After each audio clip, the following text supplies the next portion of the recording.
क्या भारत और इजराइल के बीच यूएवीज को लेके फिर से कोई डील को साइन किया गया है, जिसके बारे में पब्लिकली भारत की तरफ से अभी तक अनाउंसमेंट नहीं किया गया है। रोस्टेक कॉर्पोरेशन की तरफ से अभी भारत में ही अपनी हेलीकॉप्टर्स की सभी जरूरी स्पेयर पार्ट की लोकल मैन्युफैक्चरिंग का प्रस्ताव दिया जा रहा है। Su-57 को खरीदने के लिए लगभग 5 देश अभी रशिया के साथ नेगोशिएशन कर रहे हैं, जिसमें कुछ साउथ ईस्ट एशियन कंट्री भी शामिल है। इंडियन एयरफोर्स की सभी MiG-21 एयरक्राफ्ट को रिटायर करने के लिए एक ऑनलाइन पिटीशन को साइन करने की प्रक्रिया शुरू कर दिया गया है और अंत में चाइनीज एयरफोर्स के काफी बड़ी फॉर्मेशन को भी रॉयल मलेशियन एयरफोर्स की हॉक 208 एयरक्राफ्ट के द्वारा इंटरसेप्ट किया गया है। ऐसे ही कुछ और खबरों के बारे में हम आज की वीडियो में बात करने वाले हैं। नमस्कार दोस्तों, मेरा नाम है अंशुमन नाइक और आप सभी का बहुत बहुत स्वागत है इंडियन डिफेंस न्यूज के डिफेंस टॉक सीरीज में, जहां पर हम रोज नए नए डिफेंस अपडेट्स के बारे में बात करते हैं। तो चलिए देर न करते हुए आज की वीडियो शुरू करते हैं। आज की पहली अपडेट इजराइल एरोस्पेस इंडस्ट्रीज को लेके। अभी इजराइल एरोस्पेस इंडस्ट्रीज की तरफ से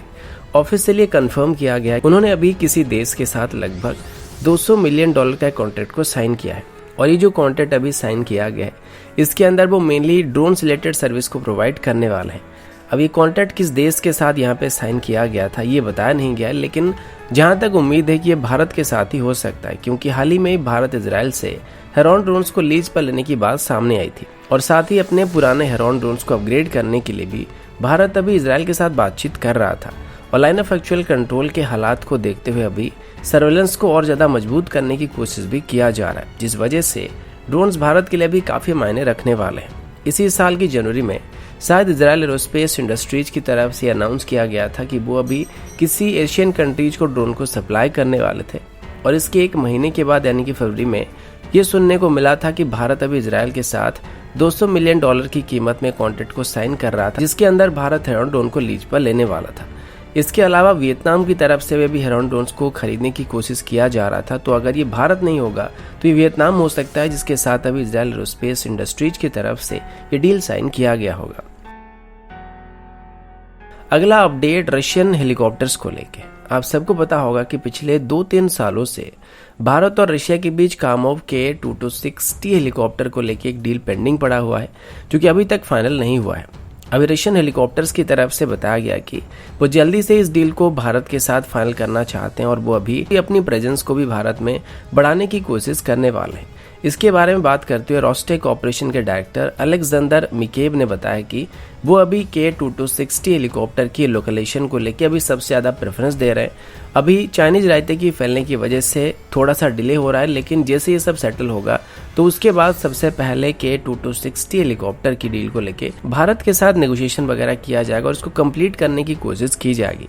इसके अलावा आगे चल के रशियन हेलीकॉप्टर्स अपनी प्रेजेंस को और मजबूत करने के लिए इंडियन एयरफोर्स की Mi-17 फ्लीट के लिए भी वेरियस अपग्रेड पैकेज को भारत को ऑफर करने वाला है। और रोस्टेक ऑपरेशन के डायरेक्टर के मुताबिक अभी इंडियन एयरफोर्स के हेलीकॉप्टर फ्लीट की जो मेन बैकबोन हेलीकॉप्टर है वो Mi-17 हेलीकॉप्टर है और किसी भी मिलिट्री ऑपरेशन से लेकर डिजास्टर मैनेजमेंट में भी भारत इसका काफी इस्तेमाल करता है और ये भारत को इस तरह के ऑपरेशन में काफी मदद करते हैं। इसी वजह से रशियन हेलीकॉप्टर की तरफ से अभी इन हेलीकॉप्टर के लिए भी नए सब सिस्टम को भारत को ऑफर करने का काम रखा गया है और इनको मॉडर्न स्टैंडर्ड में अपग्रेड करने के लिए भी भारत को मदद करने की बात की गई है। और आगे से इनकी सभी सब सिस्टम को भी वो भारत में ही मैन्युफैक्चर करने का काम रख रहे हैं, जो कि कामोव Tu-260 हेलीकॉप्टर की मैन्युफैक्चरिंग के साथ शुरू हो सकता है। और उसके बाद रशिया धीरे धीरे अपने हेलीकॉप्टर्स के पार्ट्स को और सब सिस्टम को भी भारत में बनाना और लोकलाइज करना शुरू करने वाला है,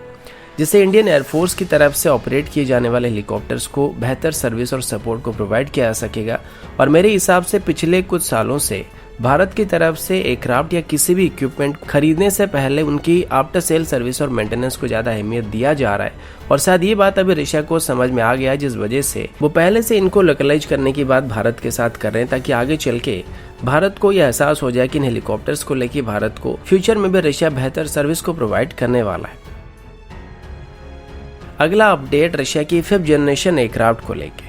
हाल ही में आपने सुना होगा रशिया की तरफ से ये बताया गया था कि रशिया अभी एक और 5th जनरेशन या नेक्स्ट जनरेशन के एयरक्राफ्ट को बना रहा है, जो कि एक सिंगल इंजन एयरक्राफ्ट होने वाली थी और कुछ क्लेम के मुताबिक हाइपरसोनिक एयरक्राफ्ट होने वाला था, जो कि मेरे हिसाब से शायद गलत है। और जो हाइपरसोनिक एयरक्राफ्ट वाला कॉन्सेप्ट है वो MiG-41 का है, जो कि इस सुखोई वाले एयरक्राफ्ट के साथ मैच नहीं करता है। लेकिन अभी हम उसके बारे में बात नहीं करने वाले हैं। अभी हम रशिया की वर्तमान की 5th जनरेशन एयरक्राफ्ट यानी कि Su-57 के बारे में बात करने वाले हैं। आप सभी जानते हैं कि इसे initially United state origin stealth aircraft को काउंटर करने के लिए डिजाइन किया गया था, लेकिन स्टेल्थ के हिसाब से देखा जाए तो ये उनको मैच नहीं कर पाया था और इसी वजह से इसको काफी क्रिटिसाइज भी किया जाता है। और भारत की तरफ से भी इसी चीज़ को काफ़ी पहले बता दिया गया था कि इसकी स्टेल्थ कैरेक्टरिस्टिक इतनी अच्छी नहीं है और एक मेजर कारण था जिस वजह से भारत इसकी जॉइंट डेवलपमेंट से पीछे हट गया था। लेकिन अभी रशिया की तरफ से बताया जा रहा है कि अभी Su-57 को काफ़ी हद तक मॉडिफाई किया जा चुका है और अभी इससे रशियन ओरिजिन ओखोत्निक ड्रोन्स को भी ऑपरेट किया जा सकता है, यानी कि कुल मिलाकर अभी अपने साथ 2 से 4 ओखोत्निक ड्रोन्स को भी ऑपरेट कर सकता है। हालांकि ये अभी अंडर डेवलपमेंट है या फिर इसको ऑपरेशनल रोल में डिप्लॉय किया जा रहा है, ये अभी तक कंफर्म नहीं हो पाया। पर अभी रशिया का ये कहना है कि Su-57 को खरीदने के लिए भी लगभग 5 देश रशिया के साथ बातचीत कर रहे हैं, जिसमें साउथ एशियन नेशन भी शामिल है। अब इसमें हालांकि किसी पर्टिकुलर देश का नाम तो बताया नहीं गया था, लेकिन मीडिया रिपोर्ट्स के मुताबिक अभी Algeria, China, Egypt, Vietnam, Turkey, Myanmar और इंडिया Su-57 को खरीदने के लिए रशिया के साथ बातचीत कर रहे हैं। और इनमें से चाइना के पास तो पहले से ही 5th जनरेशन एयरक्राफ्ट मौजूद है, लेकिन जिस तरीके से इन्होंने Su-35 को खरीदा था ताकि इनको स्टडी करके रिवर्स इंजीनियरिंग करके खुद के एयरक्राफ्ट को बना सके या फिर अपने फ्लैंकर्स के लिए एक नए इंजन को बना पाए, ठीक वैसे ही वो अभी Su-57 को भी लिमिटेड नंबर में खरीदने की कोशिश कर सकते हैं। और इसमें उनका जो मेन एम होने वाला है वो इसकी इंजन टेक्नोलॉजी हो सकती है। बाकी भारत की बात करें तो भारत इनको खरीदेगा या नहीं इसकी कोई गारंटी नहीं है। हाँ, अगर किसी और एशियन कंट्री की बात करें तो म्यांमार और वियतनाम जैसे देश हैं जो कि आगे चल के इसको एक्वायर कर सकते हैं। अगला अपडेट इंडियन एयरफोर्स की तरफ से है। आप सभी को पता होगा कि कुछ ही दिन पहले ही इंडियन एयरफोर्स की एक MiG-21 एयरक्राफ्ट क्रैश होने की वजह से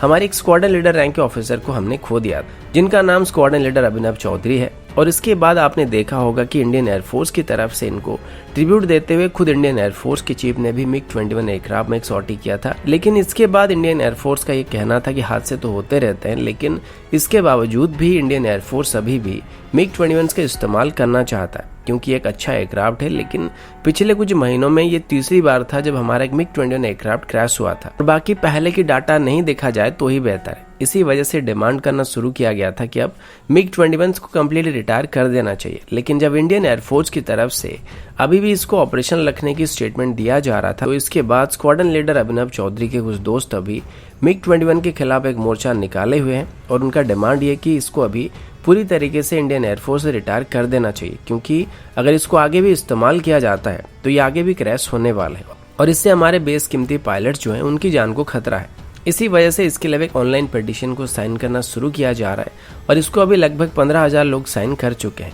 और इन सभी लोगों का एक ही डिमांड है कि अभी इंडियन एयरफोर्स को MiG-21 को कम्प्लीटली सर्विस से रिटायर कर देना चाहिए। अब हालांकि ये सब लोग जो बोल रहे हैं वो एक बात को सही है, लेकिन इंडियन एयरफोर्स की भी अपनी मजबूरी है और ऐसे तुरंत हम कोई एंटायर फ्लीट को रिटायर नहीं कर सकते जब स्पेशली हमारे पास उनको रिप्लेस करने के लिए सफिशिएंट एयरक्राफ्ट मौजूद नहीं है। तो मेरे हिसाब से इंडियन एयरफोर्स को भी ये बात अच्छी तरीके से पता है कि MiG-21 में क्या दिक्कत है, लेकिन मजबूरी की वजह से अभी हम इनको कुछ और साल इस्तेमाल करने वाले हैं और हो सकेगा तो 2024 के बाद इनको पूरी तरीके से रिटायर कर दिया जाएगा और इसको तेजस MQ-1A फ्लीट से रिप्लेस कर दिया जाएगा। अगला अपडेट चाइना और मलेशिया को लेके।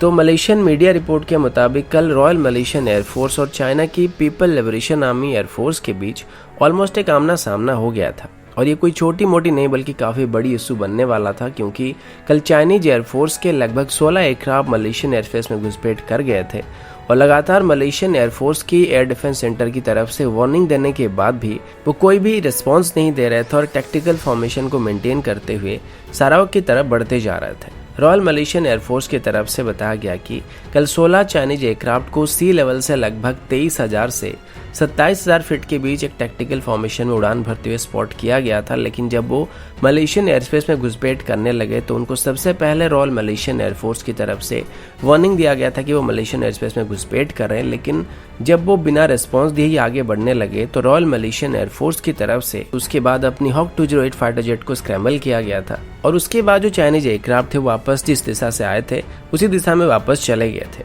अब चाइनीज फॉर्मेशन में कौन कौन से एयरक्राफ्ट थे तो क्लियरली बताया नहीं गया, लेकिन इसमें टोटल 16 एयरक्राफ्ट मौजूद थे और इसमें से दो एयरक्राफ्ट को आइडेंटिफाई किया गया था, जो कि चाइना की Y-20 स्ट्रेटेजिक ट्रांसपोर्ट एयरक्राफ्ट था और एक काइल 76 एयरक्राफ्ट था। तो इसके साथ मेरे हिसाब से एक स्कॉट पैकेज भी मौजूद होगा, जो कि शायद चाइना के कोई फ्लैंकर सीरीज के एयरक्राफ्ट हो सकते हैं। अब ये कोई अनजाने में हुई हादसा नहीं, बल्कि ये सब चाइना की तरफ से प्री प्लान करके जानबूझकर किया गया होगा। और हाल ही में आपने देखा होगा चाइना की तरफ से साउथ चाइना सी में मौजूद एक आइलैंड में एक लार्ज स्केल की नेवल एक्सरसाइज को और एम्फीबियस ऑपरेशन को कंडक्ट किया गया था, जिसमें उन्होंने ताइवान पर कब्जा करने का ड्रिल किया था। और ये बात ओपनली चाइना की तरफ से बताया गया था कि इसको ताइवान पर कोई भी मिलिट्री ऑपरेशन को ध्यान में रखकर कंडक्ट किया जा रहा था। तो दोस्तों, अभी के लिए इतना ही। मिलता हूँ आपसे अगले वीडियो में, तब तक के लिए जय हिंद, वंदे मातरम।